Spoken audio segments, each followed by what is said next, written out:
হাবাসকে ফিরিয়ে আনার কারণটা কি? হাবাস তো ছিলই আমাদের টিডি ছিলই। তো জোয়ানের যে ব্যর্থতাটা হচ্ছিল কোনো কারণে হোক, ম্যানেজমেন্ট সবাই আলোচনা করেছে, করে সিদ্ধান্ত নিয়েছে যে জোয়ানকে রেস্ট দেওয়া এবং হাবাসকে পূর্ণ দায়িত্ব দেওয়া। কবে থেকে প্র্যাকটিস শুরু করবেন? হাবাসের ভিসা হয়নি, ভিসা হবে, তারপরে উনি আসবেন।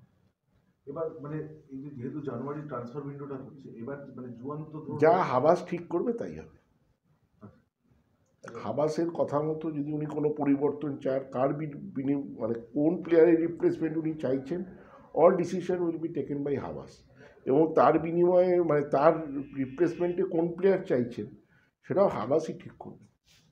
দেবাশিসের সামনেই তো সুপার কাপ, মোহনবাগান থেকে 7 জন খেলোয়াড় এফসি এশিয়ান কাপে চলে গেছে, তো হাওয়াস সুপার কাপ থেকেই দায়িত্ব 8জন। তোমাদের অঙ্ক খুব কাঁচা। আশিক কুরিয়ান এআইএফএ খেলতে গিয়ে সে এই ভারতবর্ষের জন্য তাকে আমাদের ত্যাগ স্বীকার করতে হয়েছে। তাহলে ভারতের জন্য আমাদের এই সিজনে কটা প্লেয়ার দিলাম আমরা? সেক্ষেত্রে 8টা প্লেয়ার, এটা কিন্তু মেনশন করবে। 8টা প্লেয়ার আমাদের ইন্ডিয়া টিমে চলে গেছে। একজন তো ইন্ডিয়ার জন্যই তো ইঞ্জুরি হয়েছে, তার মানে সে তো ইন্ডিয়ার জন্যই গেল। তাহলে 8টা মেইন প্লেয়ার আমার টিমের নেই।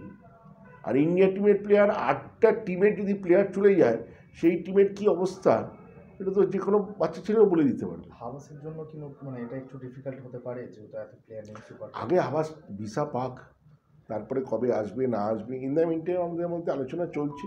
আমরা পরবর্তী সিদ্ধান্ত আপনাদের খুব শীঘ্রই জানাবো। আজকালের মধ্যেই জানতে হবে, কোনো প্রশ্নের আমি এখনো উত্তর দিচ্ছি না। আজকালের মধ্যেই আমাদের পরবর্তী সিদ্ধান্ত জানাবো।